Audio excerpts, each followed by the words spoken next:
ಭಾರತದ ಪ್ರಜಾಪ್ರಭುತ್ವವನ್ನು ನೋಟು ಆಳುತ್ತಿದೆ. ಸುದ್ದಿಗೆ ಸ್ವಾಗತ. ನಾನು ಲಿಖಿತಾ ಪ್ರಜ್ವಲ್. ಜಾರ್ಜ್ ಬರ್ನಾರ್ಡ್ ಶಾ ಅವರು politics is the last resort of scoundrels ಎಂದರೆ ರಾಜಕೀಯವು ಫಟಿಂಗರ ಕೊನೆಯ ಆಶ್ರಯ ತಾಣ ಎಂದು ಹೇಳಿದವರು. ನಾಟಕಕಾರ ಬರ್ನಾರ್ಡ್ ಶಾ ಬಿಡೆ ನೋಡದ ಟೀಕಾಕಾರರಾಗಿದ್ರು. ಅದಕ್ಕೆ ಮೊದಲು ಡಾಕ್ಟರ್ ಸ್ಯಾಮ್ಯುಯಲ್ ಜಾನ್ಸನ್ ಅವರು ಇದನ್ನು ಬೇರೆ ರೀತಿ ಹೇಳಿದ್ರು. Patriotism is the last refuge for the scoundrel ಎಂದರೆ ಫಟ್ಟಿಂಗನ್ನು ಕೊನೆಗೆ ಆಶ್ರಯಿಸುವುದು ದೇಶಪ್ರೇಮ ಎಂಬುದನ್ನು. ಅರ್ಥಾತ್ ದೇಶಪ್ರೇಮದ ಮಾತಿನಡಿ ತನ್ನ ಫಟ್ಟಿಂಗತನ ಮುಚ್ಚಿಕೊಳ್ಳಲು ನೋಡುತ್ತಾನೆ. ಭಾರತವು ಈಗ ಅಂತ ಒಂದು ಸುಳಿಯಲ್ಲಿ ಸಿಲುಕಿದೆ.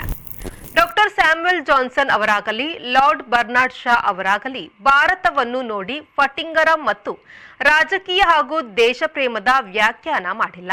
ಇಬ್ಬರು ಬ್ರಿಟನ್ನಿನ ರಾಜಕೀಯವನ್ನು ನೋಡಿ ಆ ವ್ಯಾಖ್ಯಾನ ನೀಡಿದ್ರು. ಅವರಿಬ್ಬರು ಇಂಗ್ಲಿಷ್ ಲೇಖಕರು ಮತ್ತು ಟೀಕಾ ಬರಹಗಾರರು. ಅವರು ಹೇಳಿದ್ದು ಕಾಲವನ್ನು ಮೀರಿ ಎಲ್ಲಾ ದೇಶಗಳ ರಾಜಕೀಯಕ್ಕೆ ಅನ್ವಯವಾಗಿರುವುದು ಅತಿಶಯವಾದುದು. ಈಗಂತೂ ಭಾರತಕ್ಕೆ ಇವೆರಡು 100ಕ್ಕೆ 100 ಹೊಂದುತ್ತದೆ ಎನ್ನುವುದು ವಿಚಿತ್ರವಾದರೂ ಸತ್ಯ. ಭಾರತದ ರಾಜಕೀಯ ಎಂದಲ್ಲ, ಇಡೀ ಜಗತ್ತಿನ ರಾಜಕೀಯ ಕೂಡ ಇಂದು ಕಾಣದ ಕೈಗಳ ಆಟವಾಗಿ ಆಗಾಗ ಗೋಚರಿಸುತ್ತದೆ.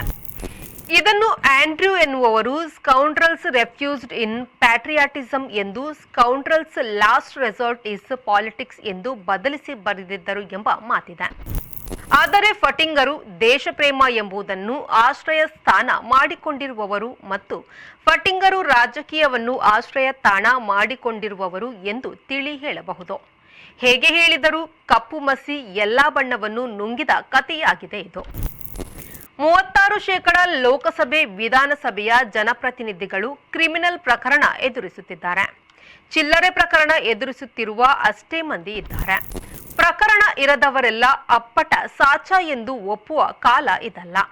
ವಿಚಿತ್ರವೆಂದರೆ ಕ್ರಿಮಿನಲ್ ಪ್ರಕರಣ ಹೊಂದಿಲ್ಲದವರಿಗಿಂತ ಕ್ರಿಮಿನಲ್ ಪ್ರಕರಣ ಎದುರಿಸುತ್ತಿರುವವರು ಸುಲಭದಲ್ಲಿ ಗೆಲ್ಲುತ್ತಾರೆ. ಕಳೆದೆರಡು ದಶಕಗಳಲ್ಲಿ ಕ್ರಿಮಿನಲ್ ಪ್ರಕರಣ ಎದುರಿಸುತ್ತಿರುವವರು ಜನಪ್ರತಿನಿಧಿಗಳಾದುದು 3 ಪಟ್ಟು ಹೆಚ್ಚಾಗಿದೆ. ರಾಜಕೀಯ ಪಕ್ಷಗಳು ಆರೋಗ್ಯಕರ ಪೈಪೋಟಿಯ ಬದಲು ಪರಸ್ಪರ ಕಾಲೆಳೆಯುವ ತಂತ್ರ ಅನುಸರಿಸತೊಡಗಿವೆ. ಹಾಗಾಗಿ ಕೆಲವರು ಸಿಕ್ಕಿಬಿದ್ದರೆ ಹಲವರು ತಪ್ಪಿಸಿಕೊಳ್ಳುತ್ತಿದ್ದಾರೆ. ಹಣ್ಣು ತಿಂದವನು ಪಾರಾಗಿ ಹೋದ, ಸಿಪ್ಪೆ ತಿಂದವನು ಸಿಕ್ಕಿಬಿದ್ದ ಎಂಬ ಸ್ಥಿತಿಯು ಎಲ್ಲ ಕಡೆ ಕಂಡುಬರುತ್ತಲಿದೆ. ಎಲ್ಲ ಕ್ಷೇತ್ರಗಳಲ್ಲೂ ಇದು ಇದ್ದರೂ ರಾಜಕೀಯ ಕ್ಷೇತ್ರದಲ್ಲಿ ವಿಪರೀತವಾಗಿದೆ. ಇತ್ತೀಚೆಗೆ ಬ್ರಿಟನ್ನಲ್ಲಿ ಚುನಾವಣೆ ನಡೆಯಿತು. ಅಲ್ಲಿ ಮತಯಂತ್ರ ಹಿಂದೆ ಬಳಸಿದ್ದು ನಂಬಿಕಾರ್ಹವಲ್ಲ ಎಂದು ಬಿಸಾಡಲಾಗಿದೆ. ಭಾರತದಲ್ಲಿ ಅದನ್ನು ಬಿಟ್ಟರೆ ಬೇರೆ ಗತಿಯಿಲ್ಲ ಎಂಬ ಸ್ಥಿತಿಯು ನಿರ್ಮಾಣವಾಗಿದೆ. ಇಷ್ಟಾದರೂ ಭಾರತದ ರಾಜಕೀಯದಲ್ಲಿ ಪ್ರಜಾಪ್ರಭುತ್ವವು ಬಲವಾಗಿಯೇ ಇದೆ. ಸಂವಿಧಾನದ ಬಗೆಗೆ ಕೆಲವರು ಏನೇ ಮಾತನಾಡಿದರೂ ಅದರ ಬಗೆಗೆ ಸಾಕಷ್ಟು ನಂಬಿಕೆ ಉಳಿಸಿಕೊಂಡವರೇ ರಾಜಕೀಯದಲ್ಲಿದ್ದಾರೆ. ತಜ್ಞರ ಪ್ರಕಾರ 2014ರ ಚುನಾವಣೆಯಲ್ಲಿ ಮಾಮೂಲಿಯ ಚುನಾವಣಾ ವೆಚ್ಚವಲ್ಲದೆ 500 ಕೋಟಿ ರೂಪಾಯಿ ಕಪ್ಪು ಹಣವು ವೆಚ್ಚವಾಗಿದೆ. ಅದು 2019 ಮತ್ತು 2024ರ ಲೋಕಸಭಾ ಚುನಾವಣೆಗಳಲ್ಲಿ ಕ್ರಮವಾಗಿ 800 ಕೋಟಿ ರೂಪಾಯಿ, 1300 ಕೋಟಿ ರೂಪಾಯಿ ಎಂದು ಏರಿಕೆಯಾಗಿರುವುದಾಗಿ ಹೇಳಲಾಗಿದೆ. ರಾಜಕೀಯ ವಿಚಕ್ಷಕರು ಹೇಳದಿದ್ದರೂ ಚುನಾವಣೆಗಳಲ್ಲಿ ಕಳ್ಳಹಣ, ಕಪ್ಪು ಹಣ ಬಳಕೆಯಾಗುವುದು ಜನಸಾಮಾನ್ಯನಿಗೂ ಗೊತ್ತಿದೆ. ಆದರೆ ಅದು ಎಷ್ಟು ಎಂದು ಗೊತ್ತಿಲ್ಲ. ಅದರ ಜೊತೆಗೆ ನಕಲಿ ಮತದಾನ, ಮತಯಂತ್ರ, ಒಳತಂತ್ರ ಎಂದೆಲ್ಲ ಹೇಳಲಾಗುತ್ತಿದೆ. ಮತಯಂತ್ರ ಬಳಕೆಯಾಗದಿದ್ದರೂ ರಷ್ಯಾದಲ್ಲಿ ವ್ಲಾದಿಮಿರ್ ಪುತಿನ್ ಮತ್ತೆ ಗೆದ್ದು ಬಂದುದಕ್ಕೆ ಅಡ್ಡ ರಾಜಕೀಯ ಚುನಾವಣೆ ಎಂದು ಹೇಳಲಾಗುತ್ತಿದೆ. ಇಂದು ಜಗತ್ತಿನ ಎಲ್ಲಾ ದೇಶಗಳು ಚುನಾವಣಾ ಅಕ್ರಮದ ಆರೋಪವನ್ನು ಹೊರಗಿಡುತ್ತಲೇ ಇವೆ.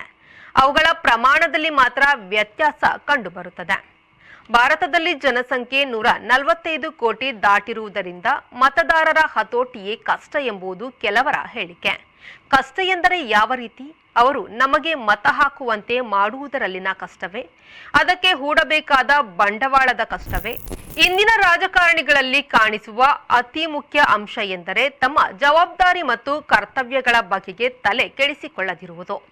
ಏನಾದರೂ ಮಾಡಿ ಚುನಾವಣೆ ಗೆಲ್ಲುವುದು, ಗೆದ್ದ ಮೇಲೆ ಹುದ್ದೆಗೆ ಪ್ರಯತ್ನಿಸುವುದು, ಚುನಾವಣೆಗೆ ಮಾಡಿದ ವೆಚ್ಚವನ್ನು ಬಡ್ಡಿ ಸಮೇತ ಸಂಗ್ರಹಿಸುವುದು ಅವರ ಮೊದಲ ಆದ್ಯತೆ. ಅದೇ ರೀತಿ ತಮ್ಮ ಪಟಾಲಂ ಒಂದನ್ನು ಕಟ್ಟಿಕೊಳ್ಳುವುದಕ್ಕೆ ಅವರು ಮೊದಲ ಆದ್ಯತೆಯನ್ನು ನೀಡುತ್ತಾರೆ. ಆ ತಂಡ ಇದ್ದರೆ ಮಾತ್ರ ನನ್ನ ರಾಜಕೀಯ ನಡೆಯುವುದು ಎಂಬುದು ಅವರೆಲ್ಲರ ಲೆಕ್ಕಾಚಾರವಾಗಿದೆ. 4 ಜನ ಬೆನ್ನಿಗಿದ್ದರೆ ಅವರು 400 ಜನರನ್ನು ತರುತ್ತಾರೆ ಎನ್ನುವುದು ಲೆಕ್ಕಾಚಾರ. ಇದು ಎಲ್ಲ ಪಕ್ಷಗಳವರ ಸಾಮಾನ್ಯ ಲೆಕ್ಕಾಚಾರ, ಈಗಿನ ಜಾಗತಿಕ ಲಕ್ಷಣ. ಕ್ಯಾಂಬ್ರಿಡ್ಜ್ ವಿಶ್ವವಿದ್ಯಾನಿಲಯದ ಪ್ರೊಫೆಸರ್ ಡೇವಿಡ್ ರುನ್ಸಿಮನ್ ಪ್ರಕಾರ ಪ್ರಜಾಪ್ರಭುತ್ವವು ದೀರ್ಘಕಾಲ ಸುತ್ತಮುತ್ತ ಮತದಾರರು ಇರಬೇಕು ಎಂದು ಬಯಸುತ್ತದೆ. ಆ ದೀರ್ಘಾವಧಿ ಮತದಾರರಿಗೆ ಉರುಳಾಗುತ್ತಿರುವುದೇ ಪ್ರಜಾಪ್ರಭುತ್ವವು ಸೋಲುತ್ತಿರುವುದಕ್ಕೆ ಕಾರಣವಾಗಿದೆ. ನಿಜ, ಜನಸಾಮಾನ್ಯರು ಸರಿಯಾದವರಿಗೆ ಮತ ಚಲಾಯಿಸದೆ ಪ್ರಜಾಪ್ರಭುತ್ವವು ಹೆಸರಿಗೆ ಮಾತ್ರ ಪ್ರಜಾಪ್ರಭುತ್ವ ಎನಿಸಿಕೊಳ್ಳುವಂತೆ ಮಾಡಿದ್ದಾರೆ.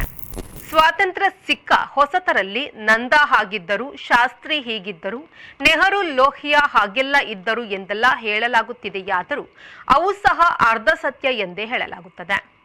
ಈಗಿನ ಆಳುವವರಲ್ಲಿ ಸುಳ್ಳೆ ರಾಜ್ಯಭಾರ ಮಾಡುವಾಗ ಆಗಿನ ಅರ್ಧ ಸತ್ಯವಾದರೂ ಓಕೆ ಎನ್ನಲು ಹಿಂಜರಿಯಬೇಕಾದ ಅಗತ್ಯವಿಲ್ಲ. ಪ್ರಜಾಪ್ರಭುತ್ವಕ್ಕೆ ಒಳ್ಳೆಯ ರಾಜಕಾರಣಿಗಳ ಅಗತ್ಯವಿರುವಂತೆ ಒಳ್ಳೆಯ ನಾಗರಿಕರ ಅಗತ್ಯವೂ ಇದೆ. ತಳಪಾಯವೇ ಕುಸಿತ ಕಂಡಲ್ಲಿ ಬೇರೇನು ಉಳಿದೀತು?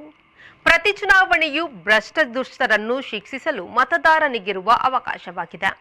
ಆದರೆ ತಮ್ಮನ್ನು ತಾವೇ ಶಿಕ್ಷಿಸಿಕೊಳ್ಳುವ ಮತದಾರರೇ ಭಾರತದಲ್ಲಿ ತುಂಬಿಬಿದ್ದಿದ್ದಾರೆ. ಭಾರತದಲ್ಲಿ ನೋಟಾ ಕೂಡ ಬಂದಿದೆ. ಆದರೆ ಅದರ ಚಲಾವಣೆಯು ತತ್ವ ರಾಜಕಾರಣಕ್ಕೆ ಬಳಕೆಯಾಗದೆ ಬೇಡದ ಪ್ರತಿಭಟನೆಗಳ ಹೆಸರಿನಲ್ಲಿ ಬಳಕೆಯಾಗ್ತಾ ಇದೆ. ಒಟ್ಟಾರೆ ಭಾರತದಲ್ಲಿ ಪ್ರಜಾಪ್ರಭುತ್ವವನ್ನು ನೋಟು ಆಳುತ್ತಿದೆ. ಇದು ಈ ಹೊತ್ತಿನ ಸುದ್ದಿ. ನಿರಂತರ ಸುದ್ದಿ ಮತ್ತು ಮನರಂಜನೆಗಾಗಿ ವಿ4 ನ್ಯೂಸ್ನ ಫೇಸ್ಬುಕ್ ಪೇಜ್ ಫಾಲೋ ಮಾಡಿ ಹಾಗೂ ಯೂಟ್ಯೂಬ್ ಚಾನಲ್ ಸಬ್ಸ್ಕ್ರೈಬ್ ಮಾಡಿ.